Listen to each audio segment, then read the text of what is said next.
Amigos y amigas, pues seguimos con los socialistas que algunos llaman románticos, otros asociacionistas, otros utópicos.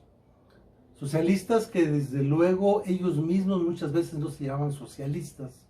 Socialistas que tenían muchas formas diferentes de ver y de entender las cosas, pero que algo que es importante es que tenían críticas a una situación que había sido vendida como un cambio, una revolución para beneficiar a los que menos tienen, y resulta que al final de esa revolución pues la burguesía desplaza a los nobles, al alto clero, pero la situación de los trabajadores pues es más difícil, más pesada, más horas de trabajo, muchas veces imposible de conseguir trabajo, en condiciones además políticas muy dolorosas. Ya hablamos de dos que están muy directamente vinculados y contradictorios en la Revolución Francesa, que son Babeuf y Saint-Simon. Hoy vamos a hablar de algunos que también son importantes, de los muchos. Realmente estamos haciendo una selección solo de unos de los muchos socialistas utópicos. Vamos a hablar de Fourier, vamos a hablar de Owen, vamos a hablar de Proudhon, vamos a hablar de Blanca.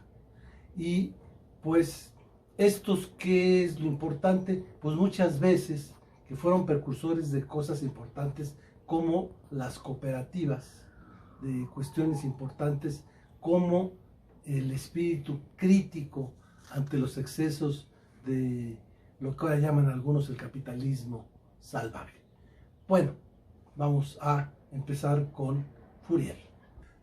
Carlos Fourier, algunos simplemente lo llamaron el bodeguero enojado, pues de alguna manera él, a diferencia de Babeuf, que era un hombre del pueblo, desde luego del aristocrático Saint-Simon, Fourier era un burguesito, alguien que tenía la idea de que él iba a cambiar el mundo, que lo que se había dicho era absurdo, y que él tenía ideas excepcionales. En el fondo, alguien dice que estaba hasta medio loco, incluso si consideramos que en algún momento pensó que en el polo iba a haber un casquete muy especial, que el agua del mar iba a ser como de limonada, el rocío iba a ser perfumado, iban a aparecer animales como la antiballena y el león que iban a servir para el transporte, y lo mejor, que el ser humano iba a vivir,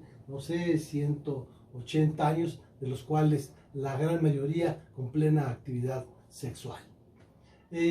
Fourier es un llamado socialista francés. Él nunca se llamó socialista.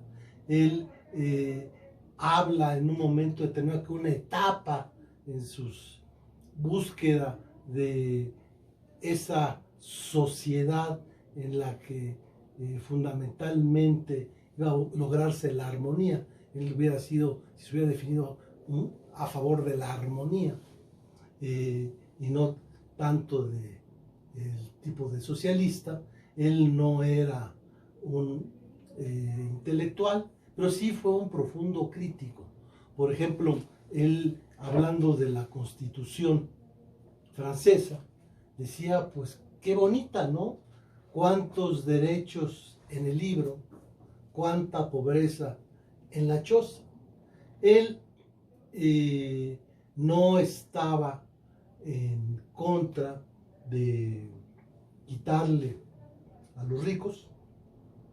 Al contrario, él era partidario en sus proyectos de que participara el capital, de que participara la propiedad privada, y él lo que de alguna manera busca es una sociedad en la que el ser humano viva de acuerdo a sus pasiones. Esto es, considera que el ser humano pues debería vivir de acuerdo a sus pasiones de cambiar de actividad, que llama la pasión mariposera, la pasión compuesta, son intrigas, en fin, las pasiones de los apetitos, incluyendo el sexual. Sin embargo, es alguien que está en contra del liberalismo, está en contra del matrimonio. Él nunca se casó, por cierto. Eso sí, es un libro sobre los cornudos de distintos tipos y hace muchas críticas, y sobre todo uno de sus grandes adversarios son los ansimonianos. Él está en contra de ellos porque dice que le quitan un elemento fundamental al ser humano, que es su deseo de superación. Es una de sus pasiones. Si un ser humano se esfuerza, dice él, en tener una fortuna con el propósito de dejarla a sus hijos, pues le parece absurdo que se quite esto, porque entonces ¿cuál va a ser la motivación que alguien va a tener si al final todo eso va a pasar al Estado como proponían los ansimonianos? Él lo que propone es lo que se van a llamar, tomando el concepto de la antigua Grecia, particularmente de la antigua Macedonia, las llamadas falanges, o sea, los falansterios, que en realidad son una especie de gran edificio con un campo agrícola muy grande. Él es más a favor de la agricultura que a favor de la industria.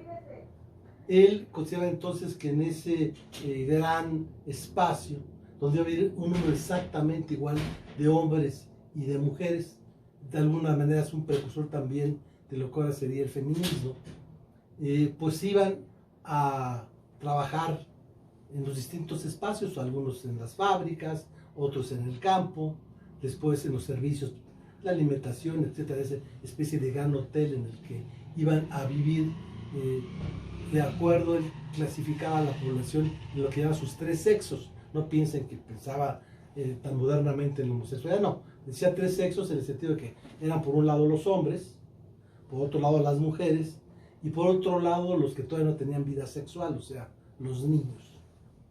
Esto tiene pues una idea de socialismo libertario que critica sobre todo esa moralidad cristiana que restringe el deseo al placer, el deseo de superación, y de alguna manera él piensa que la búsqueda del placer, el hedonismo, pues no es malo. Finalmente lo que el hombre es un ser que busca el placer, y uno de los placeres más grandes pues, es la comunicación con otros seres humanos. O sea, él piensa que fundamentalmente al final va a haber un mundo armónico en el que va a predominar la armonía entre todos los seres humanos. Fourier es alguien que trató de hacer sus ideas. Él piensa que esta unidad productiva, digamos agrícola, industrial y de servicios, se le tendrían que dar y dividir, digamos, pues de la siguiente manera. Una parte tendría que ser al capital, pensaba finalmente que tenía que haber socios capitalistas. Otra parte a la organización, a la empresa, lo que llama el talento, y finalmente otra parte a los trabajadores. O sea, no estaba en contra de la idea de que al talento y al capital se le diera la mayor de las partes, incluso mayor que en conjunto, esas dos es la que se les daba a los trabajadores. Él pues va a presentar su proyecto, nunca lo va a poder realizar, pero tiene una gran influencia. Se puede considerar a Fourier como el padre del cooperativismo. Esto es ese modelo en el cual la intención es que la propiedad no esté en manos de un individuo, pero tampoco en manos del Estado. Él está contrario a la existencia del Estado. Él considera que el Estado no debe de influir. Al contrario, él propone que esas unidades estos falanges sean autónomos, que en todo caso hay una coordinación general de todos los falasterios, y que las personas iban a producir en forma tal que no necesitaban ni de jueces, ni ninguna de las actividades que tienen que ver con el Estado. Entonces, este movimiento pues se encabeza en lo que ahora llamamos cooperativismo. Cooperativismo que pues en algunos casos funciona, tal vez en la mayoría de los casos no ha funcionado, por lo menos en México. Hay lugares del mundo donde sí las cooperativas tienen un gran éxito. Bueno, su idea central entonces son los falansterios. Es esta comunidad, estos dibujos son incluso originales del propio Fourier. Ahí son 1620 personas exactamente, o sea, no estamos hablando de grandes comunidades, sino de comunidades en las que se podían convivir. Estas no existe competencia económica, no hay salarios, no hay propiedad, pero la gente está feliz, la gente trabaja en lo que le gusta, se aburre un tiempo de trabajar en el campo. Los trabajos en el campo son trabajos agradables, por ejemplo, las árboles frutales, ese tipo de cosas, y después se dedica a otras actividades pensando en lo que él llama su pasión mariposera. Entonces, cada ser humano va a trabajar de acuerdo a esa pasión y de esta manera pues se va a llegar a su idea fundamental, que al final va a haber armonía. Él dice que el progreso de la humanidad va a ser a través de 7 fases para llegar a eso que es esa armonía definitiva. La primera, la más primitiva, la confusión, el salvajismo, el patriarcado, la barbarie, que son las primeras. Ya después, la etapa de la civilización, ya hay una especie de anarquía individual, a una parte de garantismo, a una concepción que él usa la palabra socialista estrictamente, sino una palabra similar, pero que también la considera una etapa previa, y finalmente se va a llegar en algún momento hacia la armonía, que es cuando realmente el ser humano va a vivir plenamente. Momento del garantismo, pues se va a acabar con el desorden, la anarquía, y todo el mundo va a ver un progreso material, moral, amoroso, finalmente que conduzca a la armonía. En la armonía, pues ya se acaba con todas las injusticias, el aburrimiento, y todo el mundo va a estar en la dicha que él aspira que tenga el ser humano.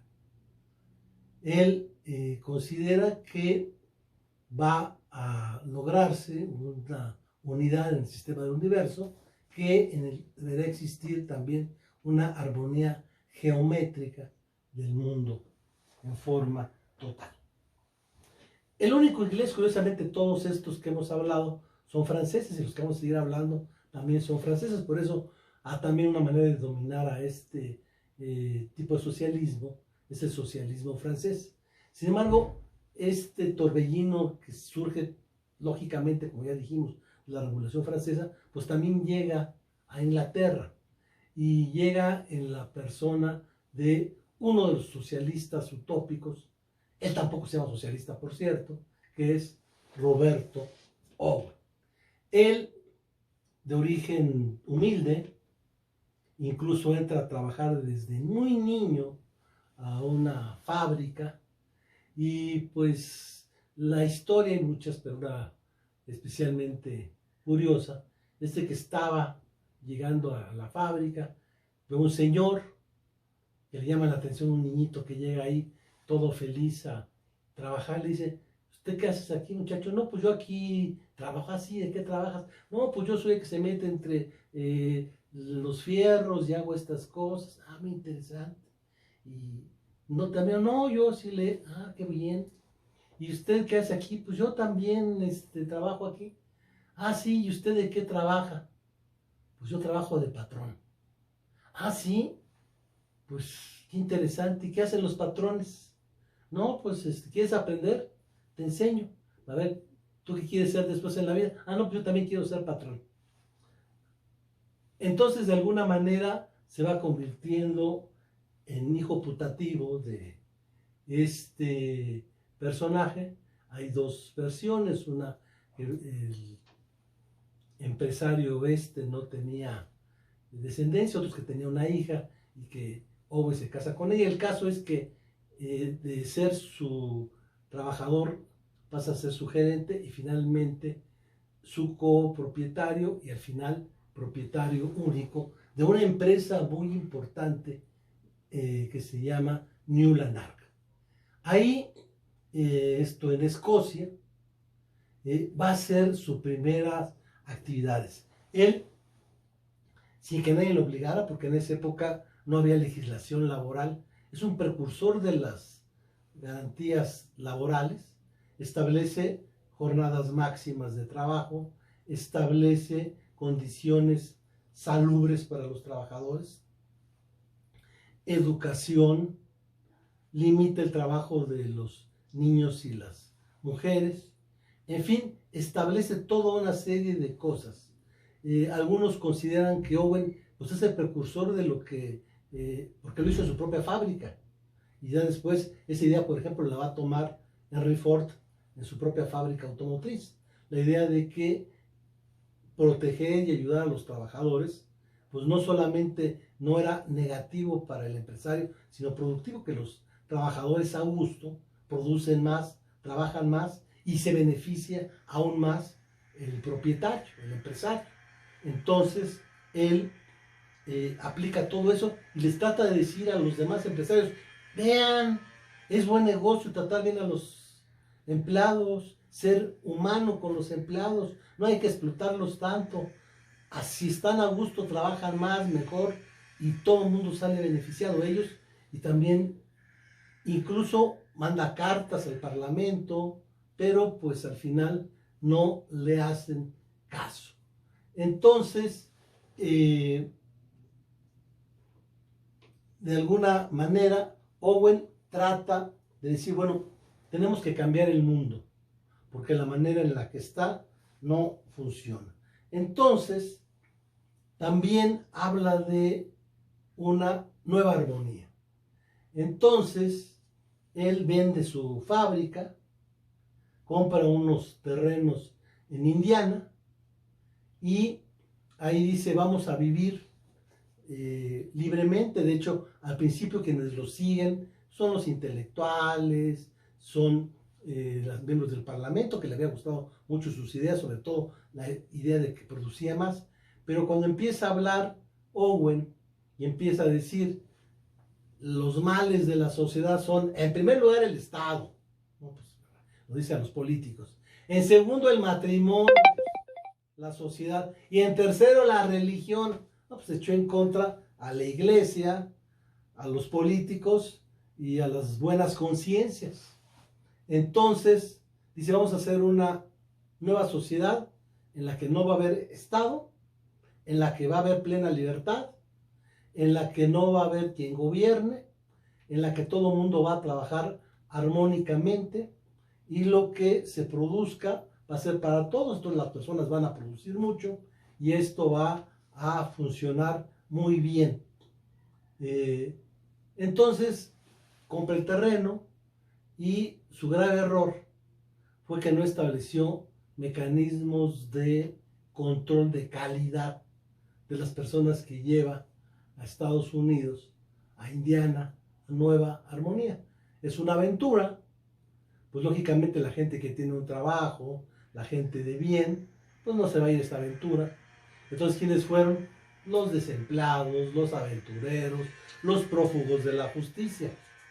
Además establece reglas como que no va a haber matrimonio, va a haber una vida sexual de todos contra todas. Entonces, pues imagínense qué tipo de mujeres fueron. Mujeres prostitutas, pero ya que no tenían clientes. Entonces, con ese tipo de personas, como alguien diría, con tan finísimas personas, pues esto de Nueva Armonía pues resultó un verdadero fracaso. Porque mientras Owen les dio y los mantuvo, pues estaban perfectos, pero eso de que iban a trabajar con buenas intenciones, pensando que lo que iban a ganar era para todos, pues no, porque esa es la naturaleza humana. El problema de Owen es que nunca entendió que el hombre no es necesariamente una persona que piensa, sino de una manera muy egoísta. Entonces, ¿yo por qué voy a trabajar si porque es mío? Pues va a ser para todos, porque trabajen otros. Lo que es de todos, pues no es de nadie. Y de esa manera, pues, fue un fracaso. Owen se daba cuenta de que su error fue que antes de haberlos llevado así, sin haberlos preparado, sin haberlos educado. De hecho, él es partidario no de la democracia, sino de la educación, de una especie de una pedagogía democrática. Pero ya cuando lo quiere volver a hacer, pues ya no tiene dinero y pues decide venir a México. Ya México en ese momento es independiente, le toca llegar con Guadalupe Victoria, le dice, mira, Texas está colonizando muy mal, déjame hacer una comuna como tipo Nueva Armonía, ya ahora la voy a hacer con personas más seleccionadas, que trabajen bien y además van a ser gente buena, gente que va a ser fiel a tu país y que van a hacer contrapeso al exceso de estadounidenses que ya están llegando y que van a provocar una guerra que va a ser terrible para ti, México. Pero no le hicieron caso.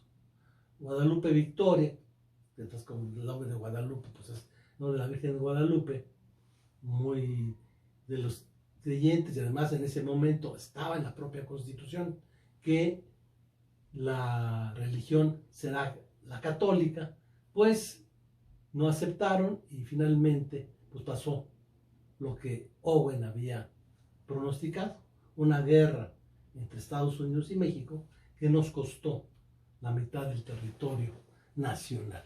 Todavía, por cierto, su sobrino estuvo en México y estableció una especie de comuna con la idea de un tren que llegara de las zonas de minas al puerto de Brooklyn, etc. Y finalmente el tren no se completó, pero la parte que existe, pues eso era el famoso Chepe, el Chihuahua Pacífico, que es uno de los trenes que atraviesa las barrancas del Cobre y que es una maravilla. Bueno, el caso es que Nueva Armonía pues no funciona y pues el desesperado pues trata de hacer una especie de almacén productor de mercancías en la cual se iba a pagar de acuerdo al trabajo, en vez de darles dinero a los que producían, una especie de vale para comprar una especie de almacén de intercambio del trabajo. El problema fue el mismo. Creyó ingenuamente que los hombres eran honestos. Entonces él había trabajado 10 horas, pues decía, trabajé 30, den más. Al final, ¿qué pasó? Ese almacén, los precios estaban muy alterados con la realidad. Quienes podían comprar en los almacenes externos preferían hacerlo ahí. Y entonces ese almacén se llenó de cosas que no se podían vender y también fue un fracaso. Al final, pues acabó dedicándose al espiritismo y estas cuestiones. Desde luego, la importancia de Owen, aparte de su aportación al cooperativismo, pues es la idea de que el trabajo realizado en buenas condiciones es benéfico Un hombre bueno trabaja mejor voluntariamente en un ambiente sano, y esto pues lo convierte en un precursor de la legislación de protección social y de la legislación laboral en esa época había grandes jornadas de trabajo. El siguiente autor que mencionamos, alguien muy contradictorio, difícil de entender porque era de repente con un pensamiento y de repente otro, es Pedro José Proudhon. Él es un gran revolucionario, participa, muchos lo ubican como uno de los primeros anarquistas. Él dice que ser gobernado es ser controlado, violentado, juzgado, etc. O sea, él está en contra del Estado. También aparentemente está en contra de la propiedad, porque uno de sus libros se llama ¿Qué es la propiedad? Pone ¿qué es la propiedad? Y pone como respuesta: la propiedad es un robo. Pero después es un personaje que acepta que haya desigualdades, que haya de alguna manera empresas. Él al final también va a ser un precursor del mutualismo. Aquí sí, él se dedica más a la cuestión crediticia, o sea, a los préstamos. Entonces crea lo que algunos llaman el banco sin capital, o sea, lo que ahora se utiliza en política, los créditos a la palabra, que desde luego pues en aquel momento fueron un fracaso. Él va a participar en la política, es alguien que va a representar intereses burgueses como miembro de la asamblea, y él va a estar en contra de los movimientos populares en París. Una de las cosas importantes es que él es un crítico en contra de los anteriores, Saint-Simon, Fourier, pero sobre todo es un crítico a Carlos Marx. Tan es así que escribe un libro dedicado, es el primer autor que dedica un libro en contra del marxismo, en contra del comunismo. Su libro lo llama La filosofía de la miseria. Marx le va a contestar con otro, con la ironía que tiene Marx, y le llama La miseria de la filosofía. Bueno, él en esas contradicciones dice es un pequeño burgués, aparentemente está en contra de la propiedad, pero de repente también representa los intereses de los burgueses. De hecho, es lo que dice Marx de él, es un pequeño burgués que de repente quiere estar con los trabajadores y de repente con los capitalistas.